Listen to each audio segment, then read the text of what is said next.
Evening, everyone. Kentucky has had its share of struggles this year, falling again this weekend at home to SEC-leading Florida. But Cal's boys have yet to lose back-to-back games, hoping to head to Mississippi and face Andy Kennedy's Rebels and get it done one more time. Rebel great Eli Manning in the house for this one. Watched UK go from 1 down to 14 up to feed to Julius Randle for the easy flush. Time to oop me, baby. Aaron Harrison, I'll flip it and reverse it. Randle with the rip and the trip. Leads the way with 25 and 13. Throwing up for James Young front side. One more time, Young with 16. Cats had 7 dunks in the first half. Rebs had 8 buckets, and then the threes started to rain. Aaron Harrison's 3 of 17. UK built a 22-point lead, let it slip to 6 before closing out for a 14-point win. Poitras with the dagger, 84-70 is your final. We had some weather postponements already this year, but tonight a postponed game between Iowa and Indiana for safety reasons. You see the ceiling beam fall in Assembly Hall?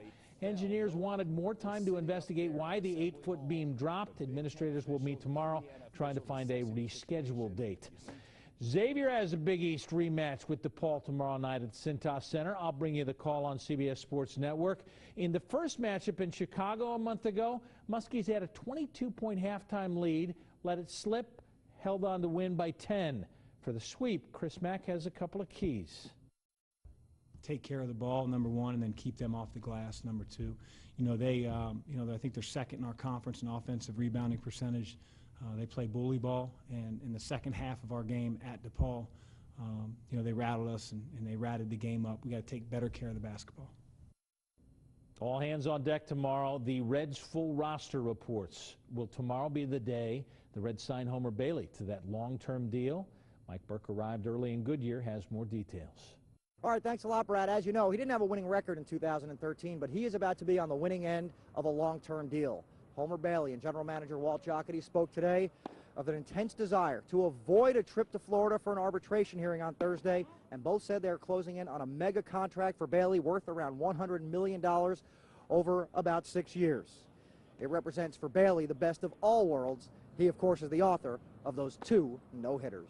It's just such an opportunity. I think we've got a good core here, having Brian, the relationship I have with him and all the guys that return from our coaching staff. You have, again, such a core players with Jay and Joey. Our bullpen's been awesome. The young starting pitching that we have, it says enough that this should be a team that's going to be competitive for years to come. Pitching is a big part of our game, and Homer is the first guy in line that we have to see if we can try and retain. All right, Brad, so a deal with Homer Bailey appears imminent in the 6-year, $100 million range. Bailey told me today if they do not sign this deal before arbitration arrives on Thursday, he will not negotiate during the season. So this is the Reds' window to lock up Homer long-term. In Goodyear, Arizona tonight, Mike Burke, Local 12 Sports. Yeah, Homer told Mike if he gets it, he'll buy himself a Coke. Full roster tomorrow. Physicals, first-team workout. Mike will have that for you on Wednesday.